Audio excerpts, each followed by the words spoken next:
Kuya GTV, ito yung sinabi ko kagapon na hindi ko mabuksan.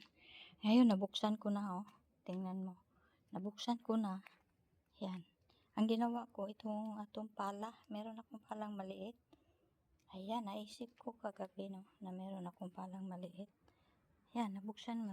Biro mo yan, ilang years na hindi ko nabuksan yan. Ngayon ko lang naisip ko kasi yung pala eh. Ito. Yan. Yung kahapon, ito yung kahapon na nilinis ko, laging nabubuksan yan, di ba? Yan, hanggang doon yan, lagi nabubuksan yan. Kaya kong buksan. Pero, naisipan ko may pala pala ako na maliit. Yung pala na yun, yan o. Yan. Ito yung mga kantina nila. Yung sinabi ko na hindi garage, kantina, maliit lang. Wala yung akin dito. Oh, nako. Ang saya ko talaga. May temporary kasi kahapon. Yan. Ito yung binuksan ko kahapon. Nilinis ko. Nalinis na. Hanggang dito lang ako lagi. Nagbubukas. Naglilinis. Pero ngayon nabuksan ko na lahat. Hindi ko i-close maigi para hindi ako mahirapan magbukas. Ano? Dami oh. Puno. Drainage. Yan.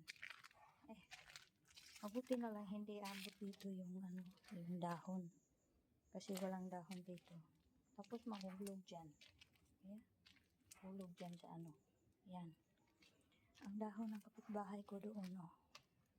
Kita mo. Doon banda lang. Mabuti na lang walang dahon dito. Walang tanim. Nakaya pa. Hindi nag-stack up.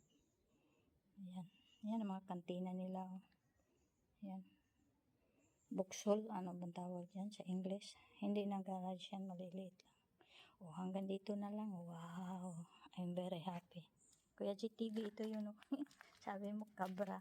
Yun lang naisip ko, kabra eh.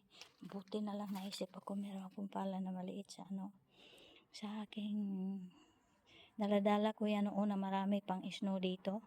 Sa kotse ba? Sa likod. Ngayon wala nang snow. Kaya gamit ko dito.